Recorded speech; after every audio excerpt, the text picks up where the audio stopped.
오늘은 우리 여호수아서 18장 1절에서 10절까지의 말씀을 함께 읽었습니다. 지체하지 말라라는 제목으로 하나님의 말씀을 전하려고 합니다. 가나안 땅에 들어간 이스라엘 백성들, 이제 그들에게 가장 중요한 일이 남았습니다. 그것은 하나님이 기업으로 주시는 땅을 분배받는 일이죠. 이게 생각처럼 쉬운 일은 아닙니다. 지난주에 우리가 말씀을 통하여 본 것처럼 유다 지파와 요셉 자손에게 요단강을 건넌 이후에 가장 먼저 땅을 기업으로 분배했습니다. 요단강을 건너기 전에 루벤 지파, 갓 지파, 그리고 므낫세 지파 중에서 절반에게 땅을 분배하였고요. 요단강을 건너자마자 유다 지파와 요셉의 자손, 즉 에브라임과 나머지 므낫세 반 지파에게 먼저 땅을 분배합니다.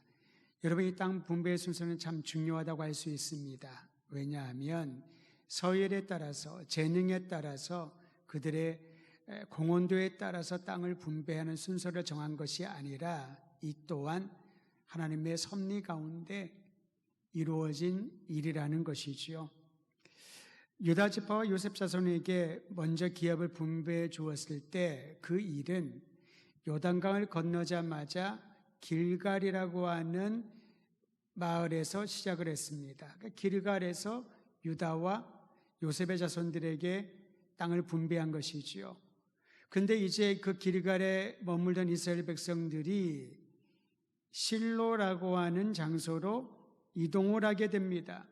특히 이스라엘 백성들은 회막을 길갈에서 실로로 옮겨둡니다. 실로는 에브라임 지파가 속한 에브라임 지파에게 분배된 땅 안에 있는데 지형적으로는 가나안 땅의 중심부라고 할 수 있습니다.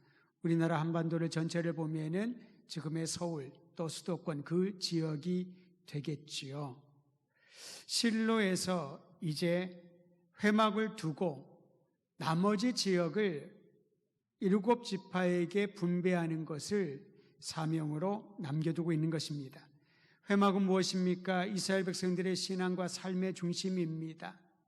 길갈에 놓았던 회막을 실로로 옮겼다는 것은 이제 이스라엘 백성들의 삶과 신앙의 중심이 실로를 중심으로 펼쳐질 것이다 라는 상징적인 의미가 있습니다. 7지파에게 땅을 분배하려고 하는데, 근데 여러분 오늘 말씀해 보면 이상하게도 이 7지파가 땅을 차지하고자 하는 열망이 보이지 않는다는 것입니다. 이에 여호수아는 7지파에게 다음과 같이 격려합니다. 우리 함께 여호수아서 18장 3절 말씀을 함께 읽도록 하죠. 3절입니다. 시작. 여호수아가 이스라엘 자손에게 이르되 너희가 너희 조상의 하나님 여호와께서 너희에게 주신 땅을 점령하려 가기를 어느 때까지 지체하겠느냐. 여호수아 보기에 7지파가 움직일 기미가 보이지 않는 것이지요. 여러 가지 이유가 있겠습니다만은 가장 일반적인 이유라고 우리가 볼 수 있는 것은 광야 40년 동안 생활을 하면서 유목 생활에 익숙해져 있던 사람들, 이제 가나안 땅에 들어가 자신들에게 주어질 땅을 분배받고 정착을 해야 되는데 아직까지 유목 생활에 익숙해 있던 그들이 그렇게 급히 땅을 차지하고자 하는 열망이 없었던 것입니다. 자기의 몸에 익숙한 대로, 자기가 편한 대로 살아가는 그런 방식들이 여전히 남아 있었다는 것이죠. 이때 여호수아가 지도력을 발휘합니다. 그들을 격려합니다. 특히 각 지파의 대표자 3명씩을 선정하라고 합니다. 도합 27명이지요. 7지파가 땅을 분배받지 않았으니까요. 3명씩 선정하여 이 27명에게 가나안 땅을 다 돌아보라고 합니다. 그리고 자신들이 기업으로 받고 싶은 땅을 그려서 지도를 그린다고 봐도 되겠습니다. 자신들이 기업으로 받고 싶은 땅을 기록하여서 여호수아에게 보고하라고 명령했던 것입니다. 근데 무작위로 아무 데나 가서 보라고 하지 않았습니다. 이미 요단강을 건너서 분배한 유다 지파와 요셉 자손의 경계를 언급을 해줍니다. 이미 유다 지파에게 분배한 땅이 여기가 있고, 그리고 에브라임 지파와 므낫세 반 지파에게 분배한 경계가 여기까지니 그것을 참고로 해서 다른 지역들을 다 살펴보고 우리 지파에게 주어질 우리가 원하는 그 땅을 목록을 기록하여 제출하라라는 것입니다. 결과를 미리 말씀드리면은 유다 지파는 남쪽 지역의 땅을 분배받았는데 유다 지파보다 그 아래쪽에 시므온 지파가 땅을 분배받습니다. 실로가 있는 에브라임은 가나안 땅의 중앙이라고 했습니다. 그 중앙 지역에 위치한 에브라임 지파 바로 아래쪽에 베냐민 지파와 단 지파가 땅을 분배받게 됩니다. 북쪽에는 므낫세 지파가 있습니다. 므낫세 반 지파가 분배받는 그 땅 위쪽에 나머지 네 지파 스불론, 이사갈, 아셀, 납달리 지파가 땅을 분배받게 됩니다.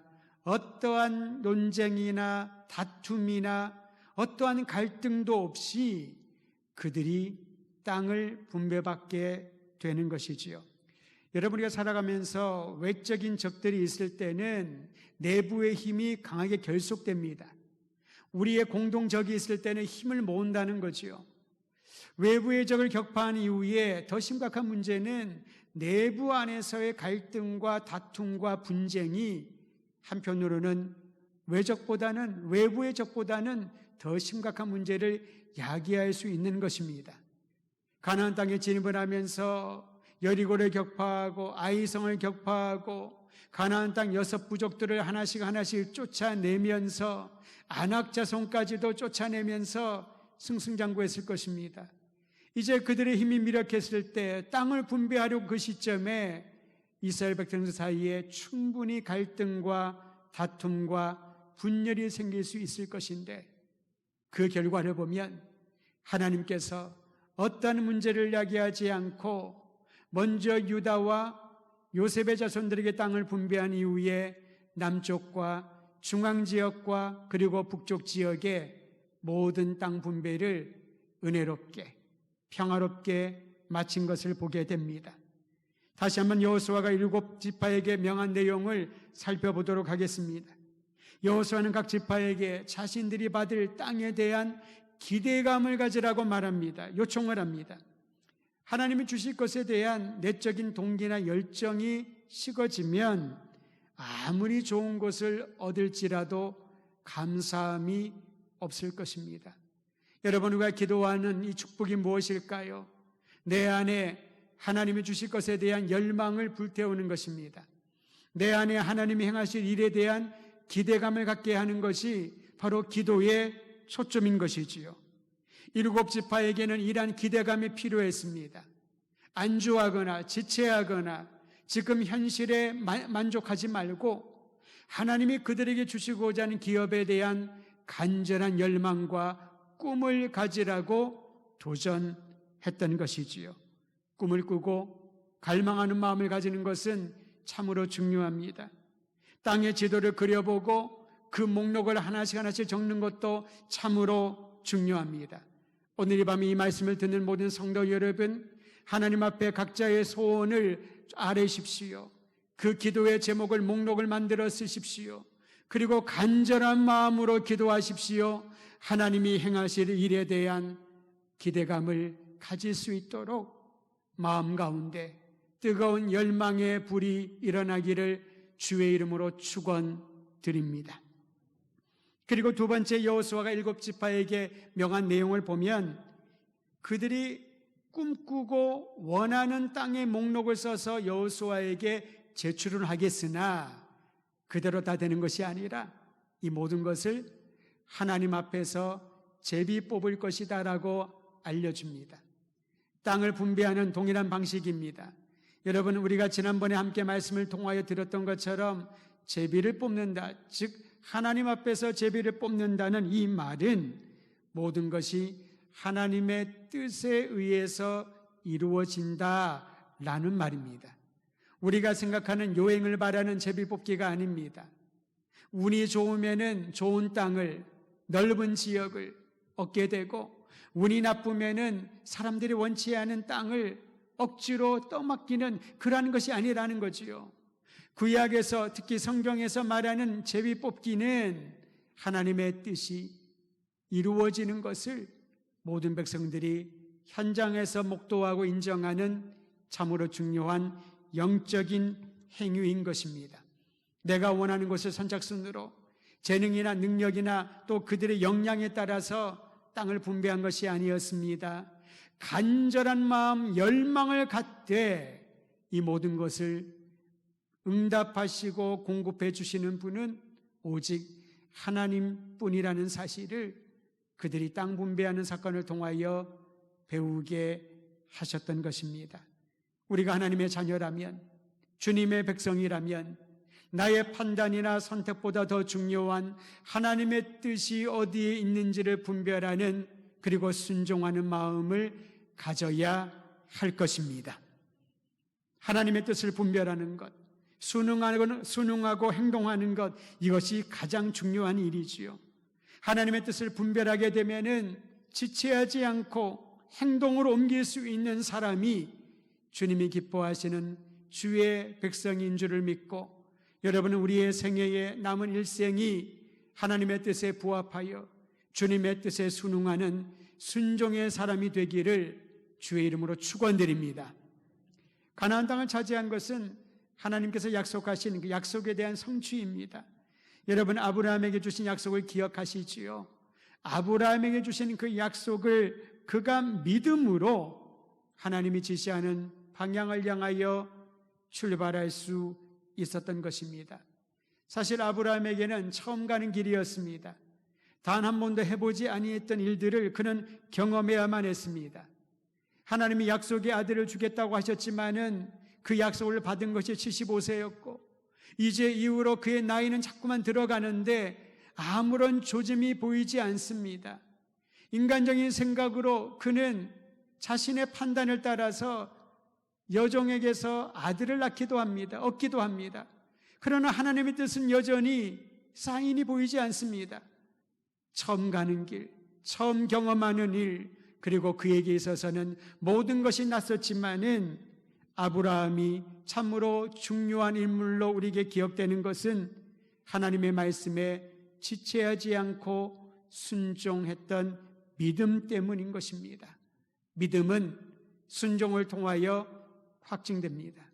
믿음이 있다고 말하면서, 믿음을 달라고 얘기를 하면서 순종할 준비가 되어 있지 않는다면은 그 믿음은 개념이요, 그저 그 사람의 생각에 남아있는 지나치는 하나의 감성에 불과할 것입니다.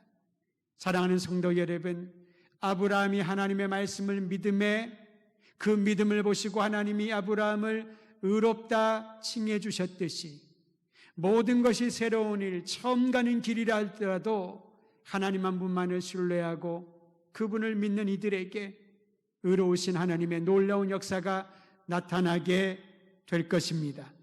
그런데 이러한 믿음은 급작스럽게 생성되지 않습니다. 갑자기 믿음이 우리 안에 쑥 들어와서 큰 믿음을 가진 사람이 되는 것이 아니라는 것이지요.